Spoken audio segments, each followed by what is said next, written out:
Good morning. I'd like to call this meeting of the Children and Youth Committee to order. Just a reminder to silence your phones, and members, please remember to use the microphone when you're speaking. Today we'll be voting on the following bills and resolution. House Bill 506, of which I am the prime sponsor. House Bill 1505, sponsored by Representative Hambidge. House Resolution 142, sponsored by Representative Kazim. House Bill 1573, sponsored by Representative Schuster. House Bill 1576, sponsored by Representative Schusterman. Please note we will be going over House Bill 1021 and House Bill 2022, sponsored by Representative Kazim. In addition, we will consider House Bill 1600, sponsored by Representative Mahaffey, under any other business as outlined on the meeting agenda. Today, we will vote on a series of bills that will address protections for our children and juveniles. To get started, Brooke, would you please take the roll? Chair McNeil, Here. Representatives Bellman, Designation. Boyd, Designation. Serrato, Here. Curry, Designation. Fleming, Genst, Hambidge, Here. Howard, Designation. Kazim, Designation. Krajewski, Designation. McAndrew, Designation. Nelson, Designation. Parker, Designation. Chair Klunk, Here. Representatives Barger, Designation. Day, Designation. Flick, Here. Hogan, Kozak, McKenzie, Mihalik, Designation. Pugh, Schlegel, Walsh, Zimmerman. You have a quorum. Thank you. The chair calls up House Bill 506, printer's number 1854. Danielle, please provide a summary. Good morning. House Bill 506, sponsored by Representative McNeil, amends Act 21 of 1967, also known as the Human Services Code, by adding language related to the Child Care Recruitment and Retention Program. Through the Child Care Recruitment and Retention Program, the Pennsylvania Department of Human Services will be required to distribute annual lump sum retention and recruitment payments to qualified child care providers up to $1,000 per qualified staff member. The following third-party interest groups support this legislation: the Pennsylvania Department of Human Services, the Hospital and Health System Association of Pennsylvania, principal partners of the Start Strong PA campaign, which include Children First, Fight Crime, Invest in Kids, First Up, Mission Readiness, the Pennsylvania Association for the Education of Young Children, the Pennsylvania Child Care Association, the Pennsylvania Head Start Association, Pennsylvania Partnerships for Children, and Trying Together, the United Way of Pennsylvania. The following third-party interest group is neutral on this legislation: the Pennsylvania Council on Children, Youth, and Family Services. There is no known opposition. Thank you, Danielle. I'd like to note that Representative Nelson is in attendance. I'd like to speak on this before we start. Too many parents in Pennsylvania are forced to reduce their hours or leave the workforce altogether because they cannot find affordable, reliable, and quality childcare. One of the leading causes of this crisis is the persistent shortage of childcare workers, driven in large part by low wages that make it difficult for providers to recruit and retain staff. There are over 3,000 unfilled jobs in childcare across Pennsylvania. If those jobs were filled, an estimated 25,000 more children could have access to quality childcare. Stakeholders from sectors like community organizations, chambers of commerce, and childcare providers agree these jobs could be filled if we gave them competitive family-sustaining wages. This legislation would help provide that House Bill 506 would utilize funding proposed by the governor in the 25-26 budget to support the child care workforce through recruitment and retention bonuses for licensed child care providers participating in the Child Care Works program. On average, those bonuses would result in an additional $1,000 per teacher annually, providing a meaningful resource to help child care providers raise wages and stabilize this critical workforce. This investment would not only help stabilize our child care workforce and provide quality care and education to our youngest learners, but it would also support the broader workforce and strengthen Pennsylvania's economy by keeping parents from leaving their jobs due to high costs or lack of child care. Together, we can all achieve these goals. I'm asking you to vote in support of House Bill 506. I'd like to note that Representative Kazim is here. The question is, will the committee report the bill? Representative Hogan. Thank you, Madam Chair. I've been very involved in this space as a young father and as someone that recognizes that early childhood education is an economic development issue. I've met with providers. I've toured a lot of facilities. I've also talked to a lot of these providers, and they said, well, this is great. It's not going to do a whole lot. And I think this is another example of government creating a problem and government trying to solve the problem by just throwing more money at the issue. It doesn't address any of the structural issues with the industry and how we're treating it. With that being said, I'm introducing legislation later today that I think is going to create a sustainable way to fix the educator crisis in Pennsylvania. It's going to be a partnership with organizations, and it's not going to cost $55 million annually. And I think the other thing to note here is our own Commonwealth employees in various departments say the same thing about recruitment and retention. Law enforcement, PennDOT, we're not talking, not that this is the committee for that, but we're not talking as a body of recruiting and retaining workers for essential government services. So while I have all those issues with this piece of legislation, I will be voting in favor of it because we have to be doing something right now, and I hope we can have a further conversation when this reaches the whole floor of the House. So thank you. Thank you. Representative Serrato. Thank you. As a former child care worker myself, this is definitely an area that I think about daily. And I know just how important child care workers are to our community. I have 4 daughters myself, and having had to find competent child care that I could afford was often a struggle. And I was very, very fortunate that I was able to place my children where I felt safe and comfortable with them. But we have a huge issue in Pennsylvania. We have hundreds of open slots in my county and Montgomery County alone for child care providers. During COVID, it only got worse. A lot of mothers had to leave the workforce, and a lot of our child care providers had to go find other jobs because they weren't able to continue in the positions they were. I have toured so many child care facilities in my district alone that talked to me about losing people to places like Chick-fil-A and the local grocery store. That's despicable. We need to treat our child care providers with respect that they are due. Our entire economy would fall apart if we were not taking care of the people who take care of our children so that we can go to work. So I will wholeheartedly be supporting this legislation. I do want to see increases in reimbursement rates. I will continue fighting for that, every day that I am here. But this is a great step forward. It is a great opportunity to show the people that are caring for our most precious resources that we care for them and that we value the work that they do. So I am a very strong yes on this bill. Thank you. Thank you. Representative McKenzie. I am also in favor of House Bill 506. I know for firsthand, as being a mom myself many, many years ago, if I had not had the support of a mother and a grandmother to care for my own children, I never could have gone back to work and worked in a comfortable, productive manner at a job. So today, many people do not have that family support, so they look outside of their family unit for competent, wonderful, loving childcare. And I know in my own district, I have visited some of these places, and it's just such an essential part of our overall Pennsylvania economy because a lot of the child care workers in the independent homes that have it in the house, in their own homes, they are small business people. And small business is the backbone of the Pennsylvania economy as well. So we have to value the babies from infancy to 5. They have such an incredible amount of learning that is taking place. And we value the 5-year-old to 12th grade, the kindergarten through 12th grade, teachers so much more than we value these early childhood teachers.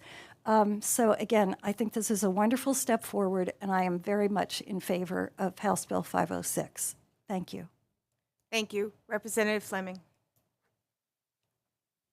Thank you, Madam Chair. I just want to echo some of the statements of my colleagues and to the gentleman from Bucks. I look forward to helping him and being a part of sustainable funding streams and ways we can make the child care sector more sustainable. But I will disagree a bit. I think retention and recruitment grants do work.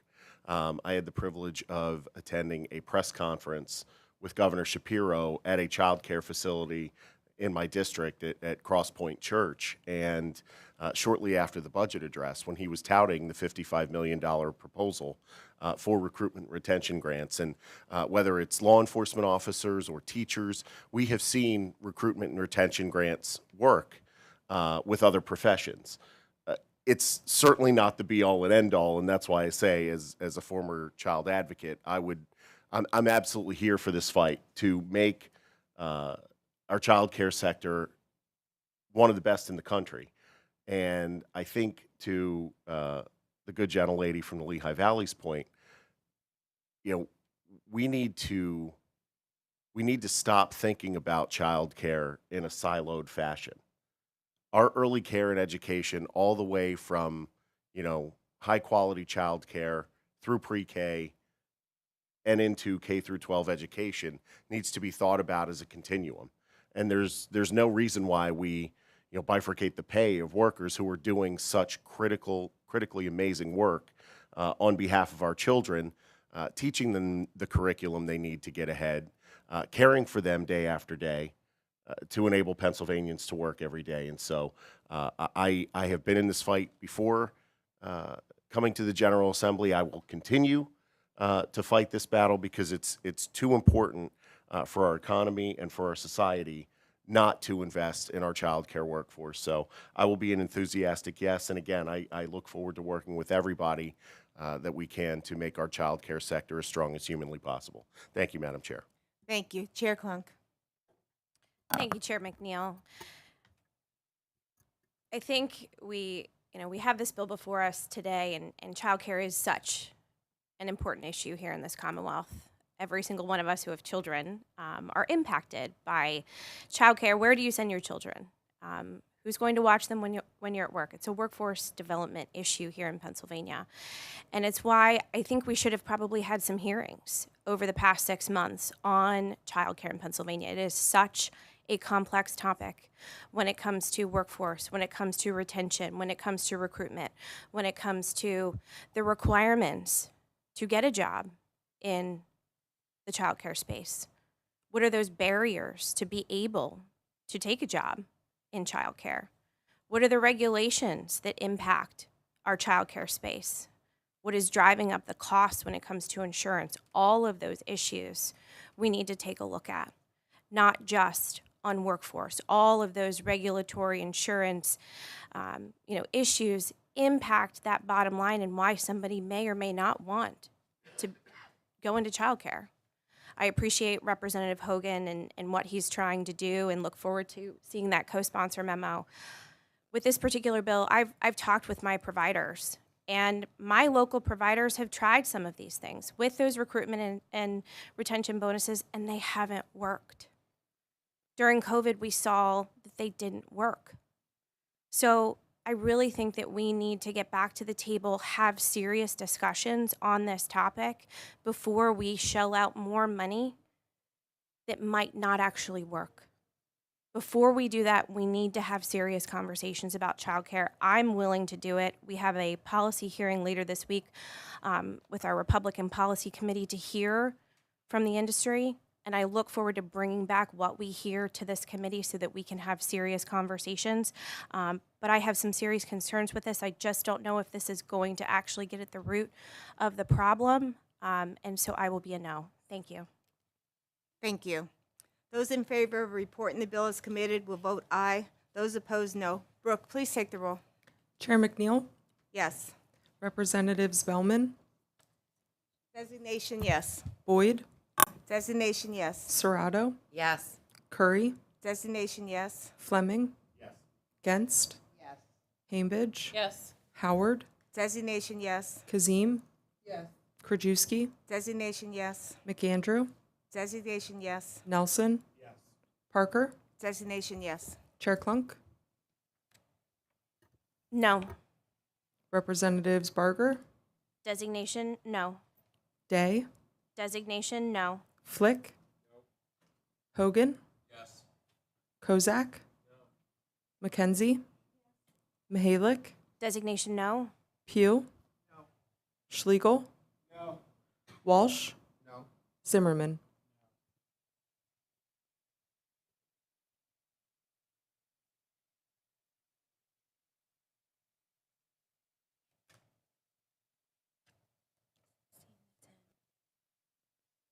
On the question, the ayes are 16 and the nays are 10. The bill will be reported.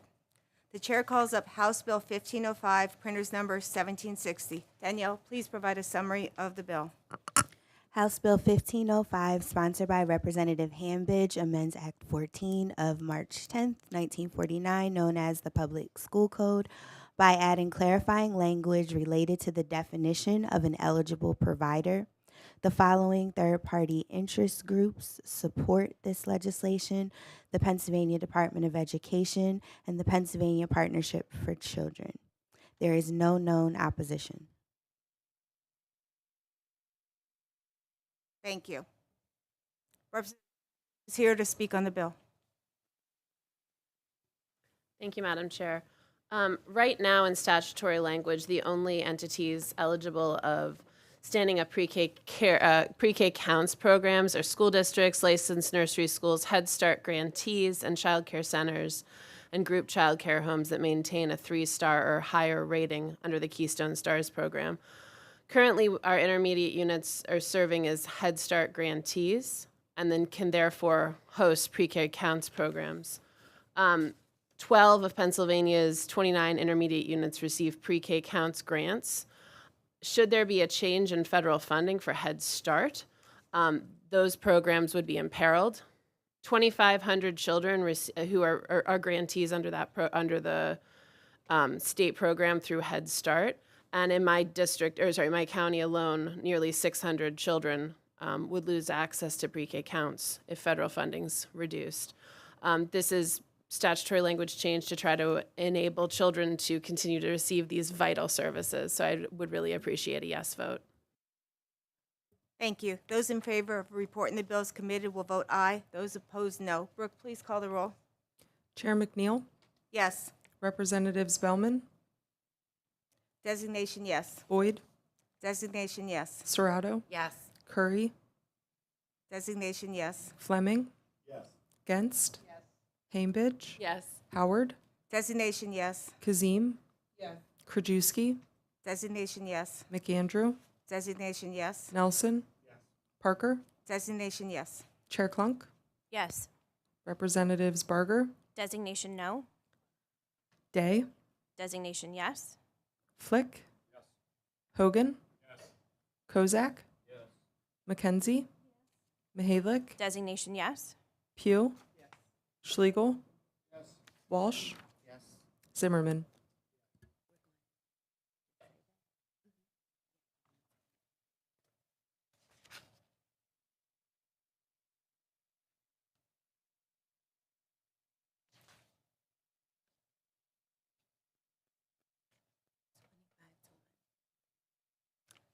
On the question, the ayes are 25 and the nays are 1. We will go over House Bill 1021, printer's number 1101, sponsored by Representative Kazim. The chair, we will also go over House Bill 1022, printer's number 1102. We're skipping all this, yeah. The chair calls up House Resolution 142, printer's number 1109. Danielle, provide a summary of the bill.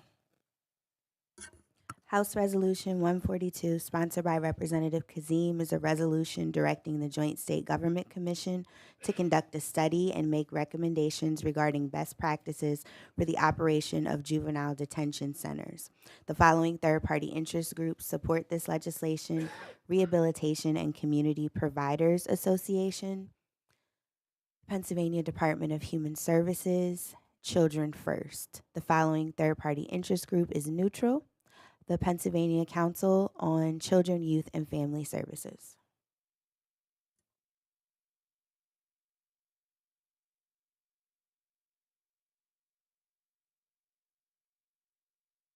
Representative Kazim is here to present on the bill.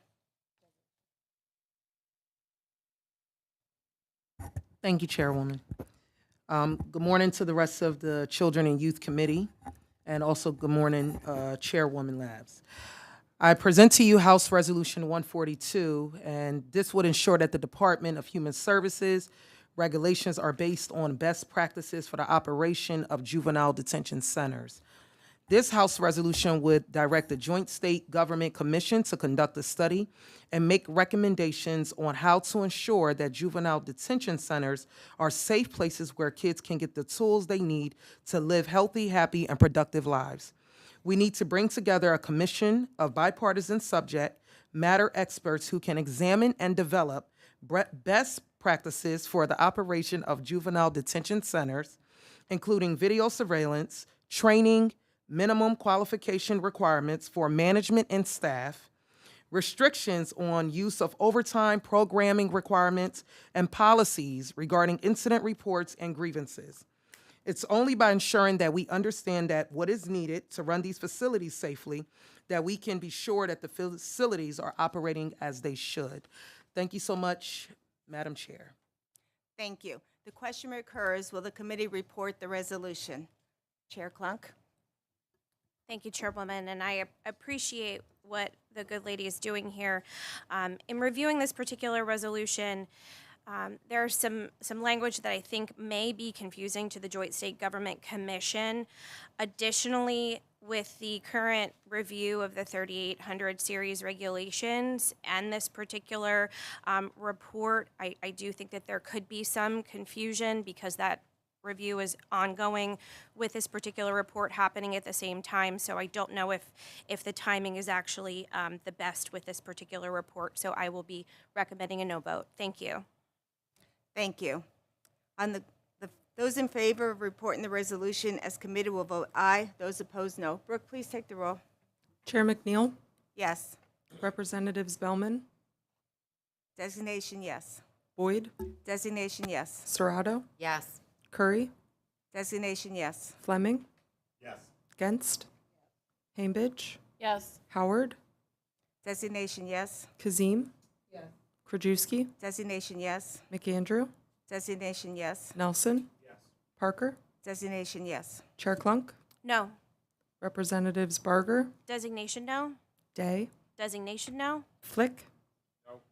Hogan. No. Kozak. McKenzie. Mihalik. Designation, no. Pugh. Schlegel. No. Walsh. No. Zimmerman.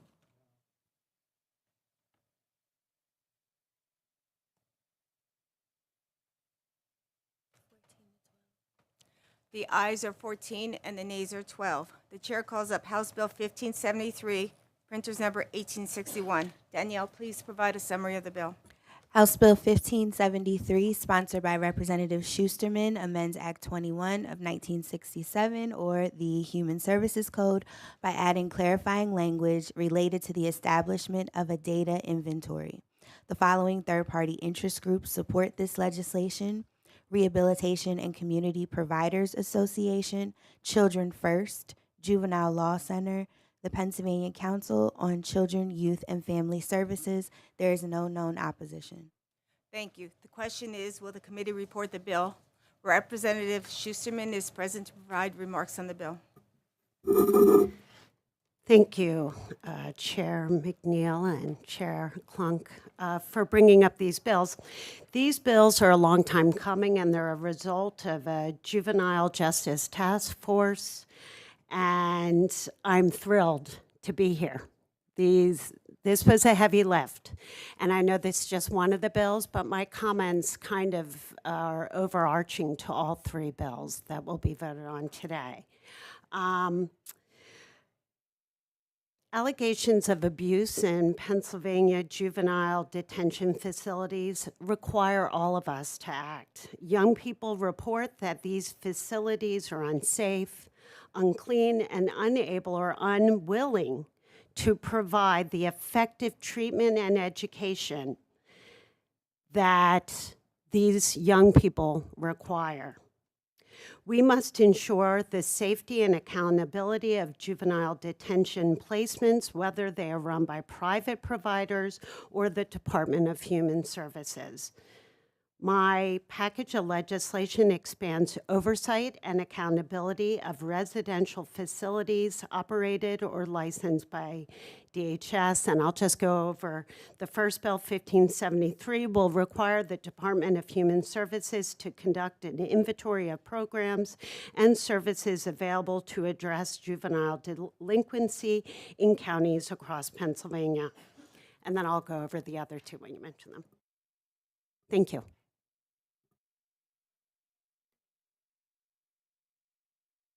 Thank you, Chairwoman McNeil, and I appreciate the good, gentle lady and her work on this package of bills.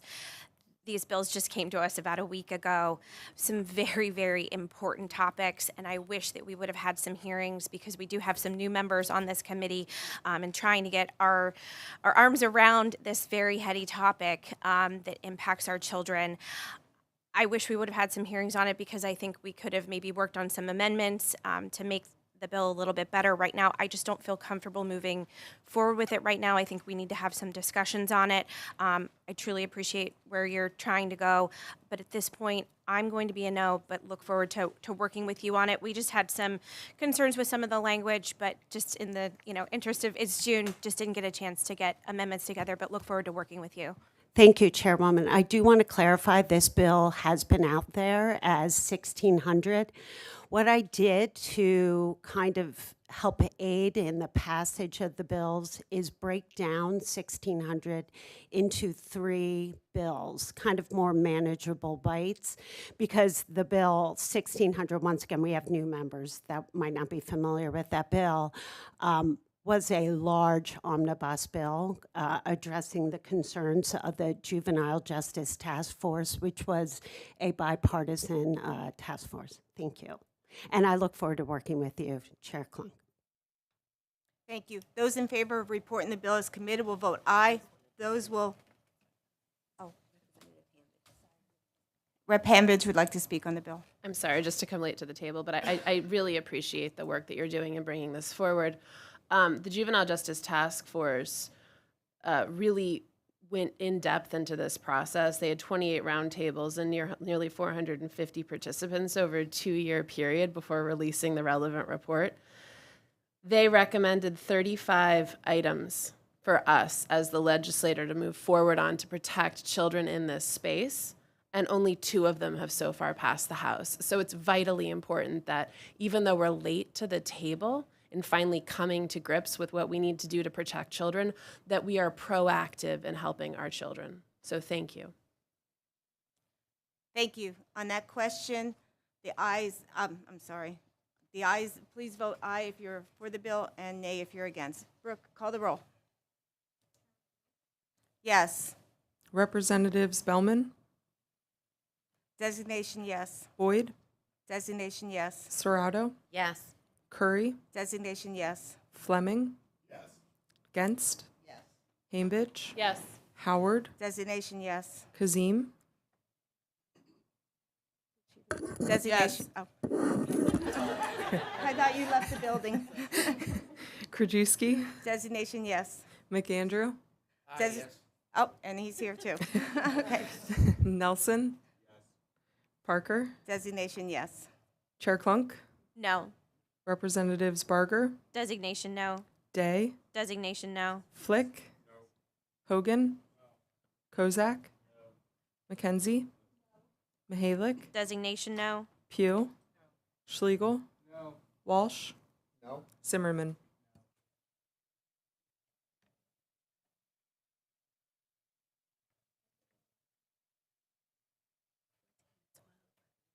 The ayes are 14 and the nays are no. The bill will be reported.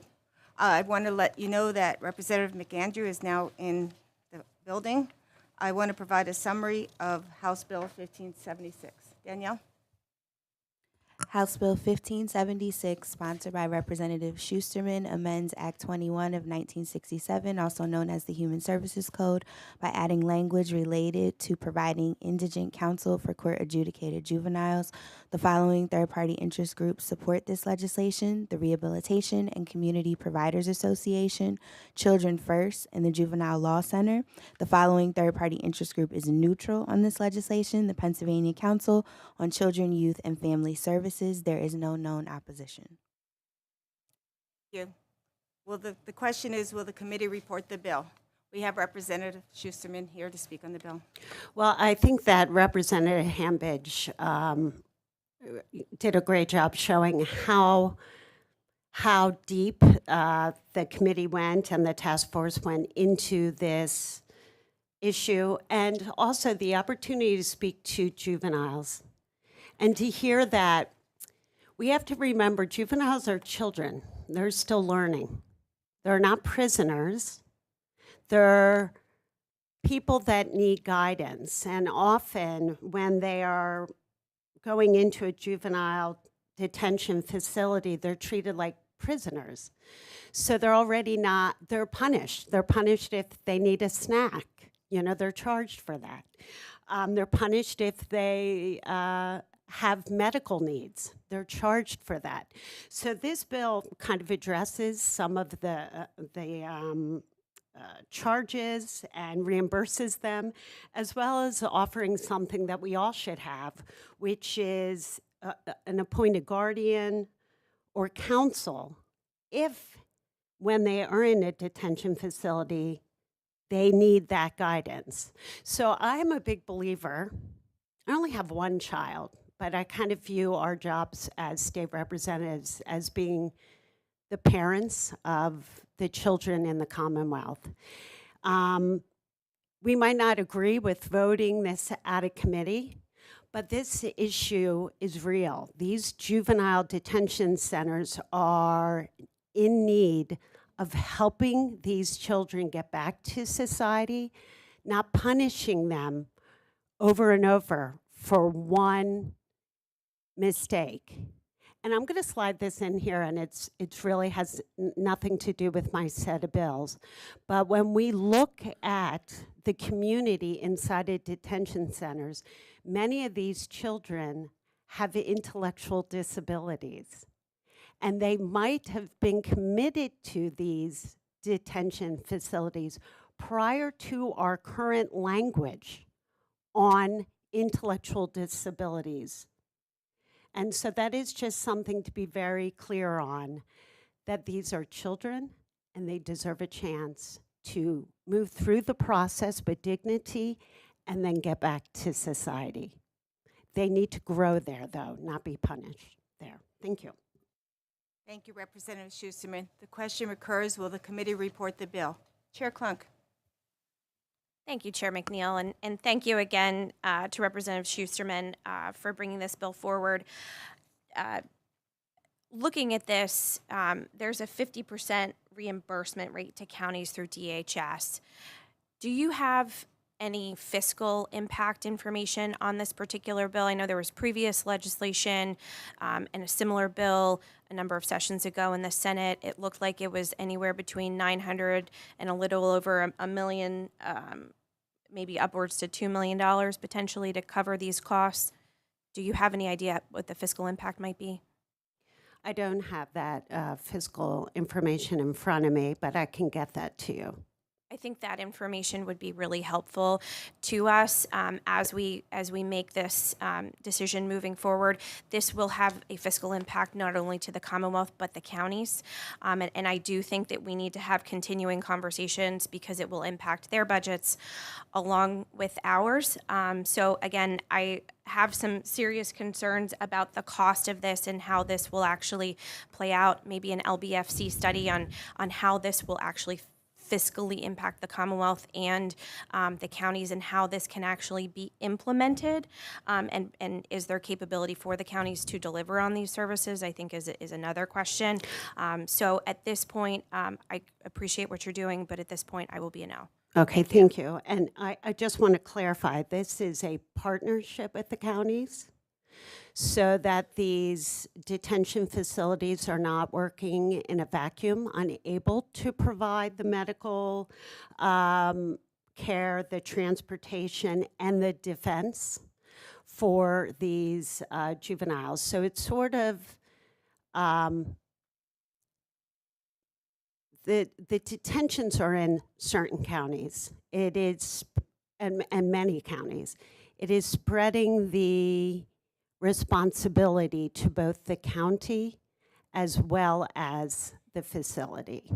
So yes, I'll get those numbers to you, Chairwoman. Thank you. Those in favor of reporting the bill as committed will vote aye. Those opposed, no. Brooke, please take the roll. Chair McNeil, Yes. Representatives Bellman, Designation, yes. Boyd, Designation, yes. Serrato, Yes. Curry, Designation, yes. Fleming, Genst, Hainbidge, Yes. Howard, Designation, yes. Kazim, Krajewski, Designation, yes. McAndrew, Nelson, Parker, Designation, yes. Chair Klunk, No. Representatives Barger, Designation, no. Day, Designation, yes. Flick, Hogan, Kozak, McKenzie, Mihalik, Designation, no. Pugh, Schlegel, Walsh, Zimmerman.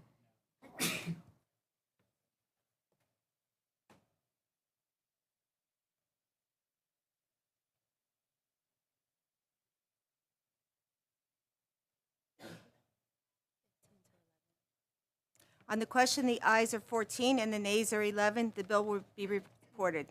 The chair calls up House Bill 1577, printers number 1864. Danielle, please provide a summary of the bill. House Bill 1577, sponsored by Representative Schusterman, amends Act 21 of 1967, also known as the Human Services Code, by adding clarifying language ensuring safe and humane institutional practices.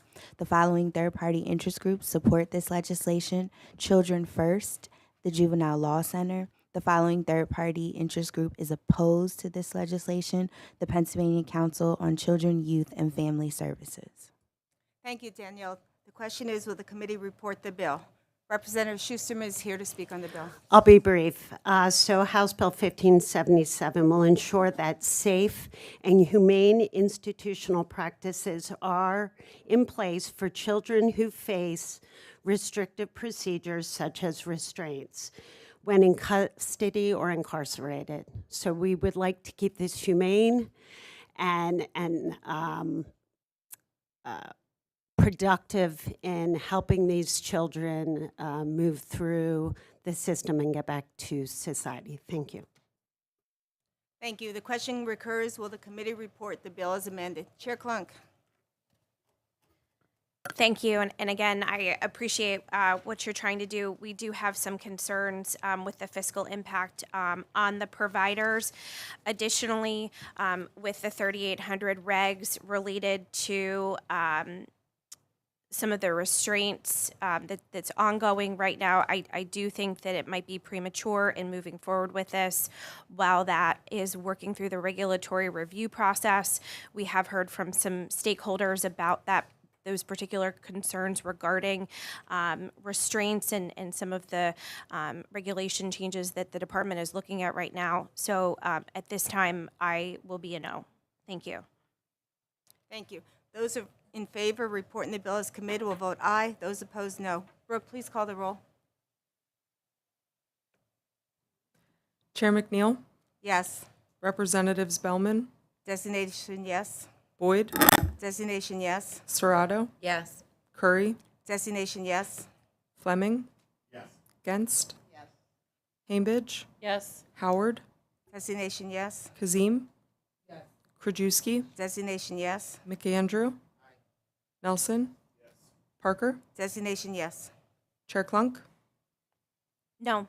Representatives Barger, Designation, no. Day, Designation, yes. Flick, Hogan, Kozak, McKenzie, Mahalik, Designation, no. Pugh, Schlegel, Walsh, Zimmerman.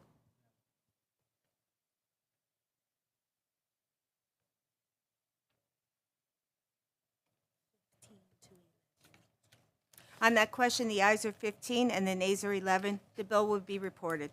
The chair calls up House Bill 1600, printer's number 1909. Thank you. Danielle, please provide a summary of the bill. House Bill 1600, sponsored by Representative Mahaffey, amends Act 21 of 1967, also known as the Human Services Code, by codifying the Keystone Stars program.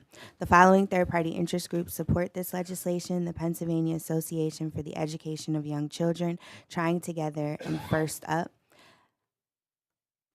Thank you, Danielle. I will be offering Amendment A01155.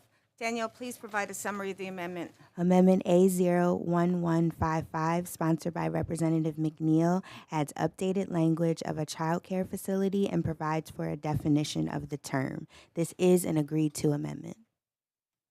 Thank you, Danielle. Those in favor of the amendment will vote aye. Those opposed, no. Brooke, please call the roll. Chair McNeil, Yes. Representatives Bellman, Designation, yes. Boyd, Designation, yes. Serrato, Yes. Curry, Designation, yes. Fleming, Designation, yes. Genst, Hambidge, Yes. Howard, Designation, yes. Kazim, Krajewski, Designation, yes. McAndrew, Nelson, Parker, Designation, yes. Chair Klunk, Yes. Representatives Barger, Designation, yes. Day, Designation, yes. Flick, Hogan, Kozak, McKenzie, Mahalik, Designation, yes. Pugh, Schlegel, Walsh, Zimmerman.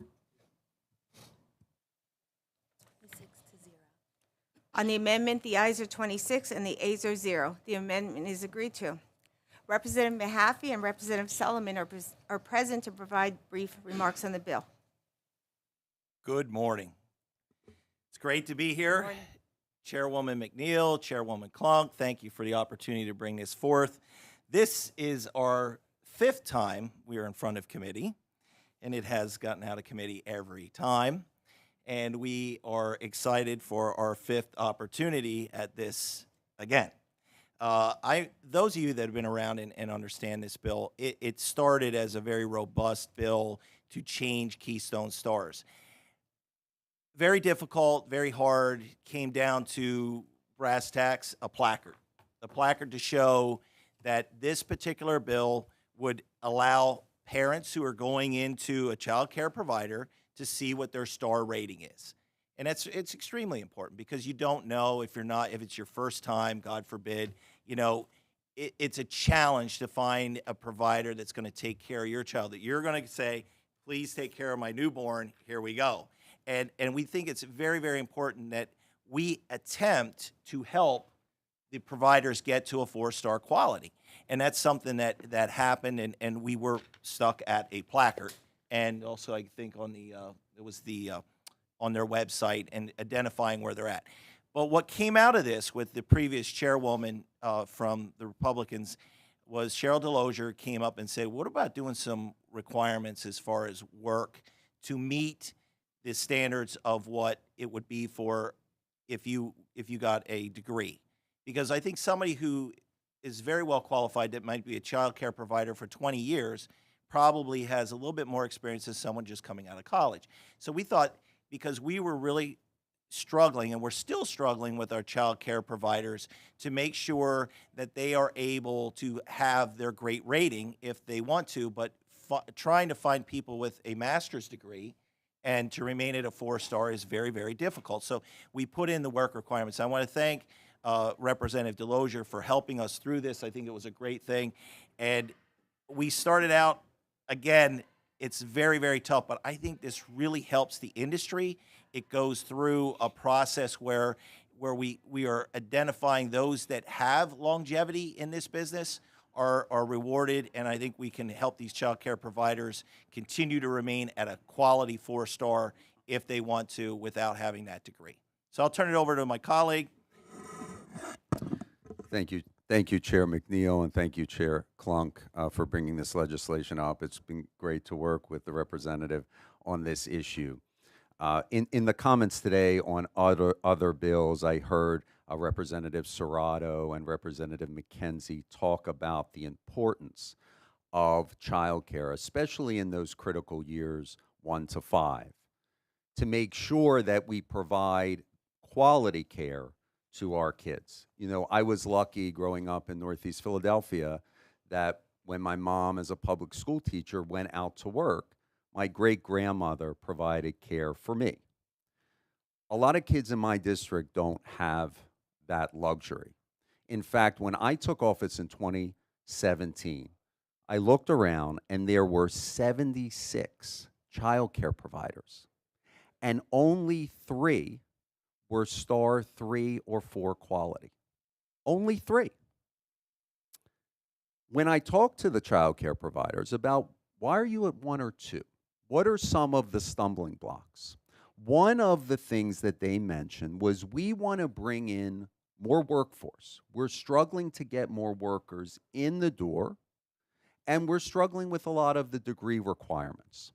So the representative and I joined together and said, why aren't we considering your work in another industry? Chair Klunk, you talked about the importance of workforce, and we've joined together. And in 2019, in this legislature, we passed sweeping bipartisan workforce development legislation. But one area that seems to go unnoticed, untracked, not addressed, is in the child care space. So if you are a teacher who's taught in an elementary school for 15 and 20 years, and you're now transferring into a child care facility, you probably, that type of workforce experience should be considered when we think about quality and moving up the star ranking. So we bring workforce in, we address quality, but I at least making parents aware of the quality that providers provide. Thank you so much. Thank you, Representative Mahaffey and Representative Solomon. Let's hope the 5th time is the charm. The question recurs, will the committee report the bill as amended? Chair Klunk. Thank you, Chair, and thank you to the makers of this bill for your continued work on this issue. I know Representative Mahaffey and I have talked over the years about this particular legislation and some of the challenges with it, and I appreciate you listening to members that had concerns to get it to the point that we are at today. Appreciate the good work on workforce development with my friend Representative Solomon from Philadelphia, and happy to say that I believe there is a Schools to Work grant on childcare, Representative Solomon. Not sure if you are aware of that. So that program is working in the childcare space. When I look at this bill, and I appreciate, I appreciate the STARS program, and I appreciate that you've recognized that there are issues with compliance when you have an individual who maybe has worked at an institution for years, who is, better than somebody off the street with a bachelor's degree. Maybe they have 15 years, 20 years of experience. Maybe they're not a teacher in a classroom, they're an aide, but they could be a teacher. And we need to continue to have that conversation on childcare and ways to give people upward mobility within this childcare system so that they can reach for higher stars and these institutions can achieve that. I think we also need to have a conversation on, the cost to comply with some of these regulations related to stars. Again, having that robust discussion about childcare, I think, needs to happen in this legislature. But I do appreciate your efforts in giving these organizations that provide childcare the option. It's a may provision now. It used to be a shall, where you previously, under the old bills, had to post this. This is now an option. which I do appreciate because I do think that there are organizations out there that might be a 1-star or a 2-star, and they're striving to get that additional star. And maybe posting that 1-star on the door right now isn't indicative of where they're going or where they want to be. So I appreciate you giving those organizations that are trying to do better that option, and maybe not having that hurt them or their ability to take on new children. So I appreciate you listening to those concerns and getting this bill to this point, and I will be supporting it out of committee. So thank you. Thank you, Chair Klunk. Representative Serrato. Thank you. I'll be very brief. I strongly support this bill. Having no college degree myself, but over a decade of experience in childcare, having raised 4 daughters myself, I would consider myself highly qualified to care for someone else's child. I don't think that a master's degree is what makes you a good childcare provider. And I also think that having dealt with many other bills in this committee dealing with the reimbursement rates for childcare and the pay that our childcare workers receive, that it's absolutely insane to think someone that is paying off a master's degree education is going to choose to go into the childcare workforce at this point in time. So I am a strong yes on this one, and I thank you both for bringing this forward. Thank you. Those in favor of reporting the bill as amended will vote aye. Those opposed, no. Call the roll, please. Chair McNeil, Yes. Representatives Bellman, Designation yes. Boyd, Designation yes. Serrato, Yes. Curry, Designation yes. Fleming, Designation yes. Genst, Hainbidge, Yes. Howard, Designation yes. Kazim, Designation yes. Krajewski, Designation yes. McAndrew, Nelson, Parker, Designation yes. Chair Klunk, Yes. Representatives Barger, Designation yes. Day, Designation yes. Flick, Hogan, Kozak, McKenzie, Mihalik, Designation yes. Pugh, Schlegel, Walsh, Zimmerman. On the question, the ayes are 26 and the nays are 0. The bill will be reported as amended. Chair Klunk has a correction on the vote. Yes, thank you, Madam Chair. On Representative Day should be recorded in the negative on House Bill 1576. Thank you. Thank you.